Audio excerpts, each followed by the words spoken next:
राधे राधे बंधुरा তোমরা সবাই কেমন আছো? আশা করি ভালোই আছো, সুস্থ আছো। আমিও খুব ভালো আছি। তো চলে আসলাম আজকে একটা নতুন ভিডিও নিয়ে তোমাদের সামনে। তো ভালো লাগলে একটু লাইক করো, কমেন্ট করো, আর কমেন্ট করো কে কোথা থেকে দেখছো, তাহলে আমিও তোমার পরিবার থেকে ঘুরে আসতে পারবো।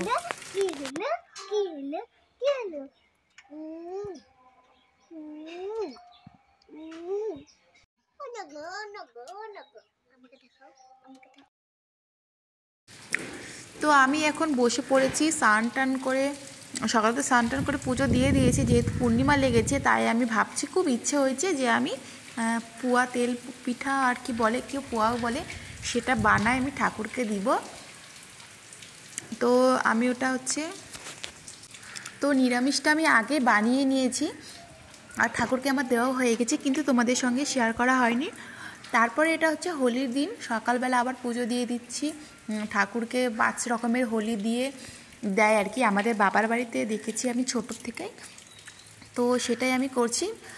আর তোমরা সবাই কিন্তু কমেন্ট করো অবশ্যই, ঠিক আছে? আর তারপরে হোলি উৎসবে প্রোগ্রাম হচ্ছিলো, সব জায়গায় হচ্ছিলো। তো মামা আর আমি একটু বের হয়েছিলাম বাস স্ট্যান্ডের ওখানটায়।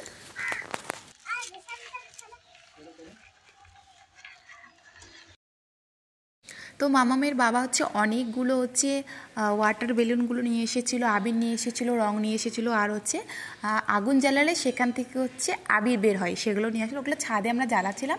আর ওই যে আমার দেওর, ছোটো দেওর, আমাকে আবির দিয়ে দৌড়ায় পালাইছিল, তার জন্য এখন ওকে আমি দিলাম। নাহলে আগে আমি কিন্তু আবির আমি কাউকে দিই না, আমাকে কেউ দিলেই আমি আবির দিই, না হলে আমি দেই না। তো এখানে সবাই বাচ্চাগুলো পিচকারি খেলছিল।